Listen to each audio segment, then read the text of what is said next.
El Parc Comercial i d'Oci Parc Vallès celebra aquest any el seu 25è aniversari i coincidint amb aquesta efemèride han inaugurat una gran remodelació dels espais comuns que va de la mà d'un nou concepte de venda. Y la idea con este concepto de Shopping Brona, que es un concepto que tenemos en Francia y que intentamos pues desarrollar en toda Europa, es eso, es ofrecer más al cliente, porque pues si queréis comprar algo, tenéis el centro comercial más grande del mundo en vuestro bolsillo con vuestro teléfono, vuestro móvil. O sea que ahora pues nos toca ofrecer más, apoyar a nuestros inquilinos y la idea es esa, es seguir apostando por este centro, por Terrassa, porque consideramos que es un centro muy potente y que la ciudad merece tener un centro de referència en Catalunya i en Espanya.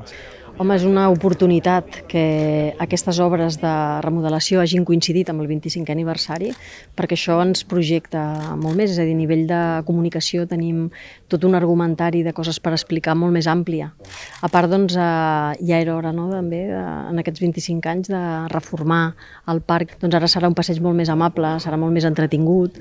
i això ens ajudarà també a incrementar el temps d'estada. És a dir, que la gent estigui més a gust, doncs estarà més estona. I al final, si hi ha més o menys ventes, doncs això serà una conseqüència de que les persones estiguin passant una bona estona al parc i vulguin estar més estona o repetir la visita, etc. Aquest és una mica l'objectiu, no?, que també perseguim. L'acte de rellançament del nou Parc Vallès ha comptat amb la presència de l'alcalde de Terrassa, Jordi Ballart, i de representants de la CECOT i del Consell Comarcal del Vallès Occidental. Estem parlant de 25 anys, no? Estem parlant d'un pol important a nivell comercial a la ciutat de Terrassa, que genera, com hem comentat, 600 llocs de treball, per tant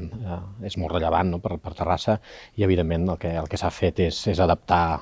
aquest complex a les necessitats de la societat, de la ciutadania, i sobretot apostant molt clarament, no?, com han explicat els responsables, per la sostenibilitat, no?, per la lluita també contra el canvi climàtic, pel respecte al medi ambient i sobretot per fer que sigui un espai més atractiu, on al marge, no?, d'aquest mix d'oci comercial sigui doncs, un espai per a les famílies, perquè puguin doncs, passar el dia, passar la tarda i que a sobre doncs, hi hagin aquests elements que hem vist, no?, aquí a l'entrada de jocs infantils i que en definitiva sigui un espai més amable, més confortable, més respectuós amb el medi ambient i que això ajudi a rellançar-lo i a seguir sent un referent empresarial i comercial no només a la ciutat de Terrassa sinó a la comarca i arreu del país. S'han invertit 3 milions d'euros en la transformació d'aquest parc comercial i d'oci que s'han traduït en una completa remodelació de façanes i millores en els paviments i aparcaments. Però el canvi que més crida l'atenció és a la plaça central, més amable i sostenible. Sobretot destaca la gran torre de la zona infantil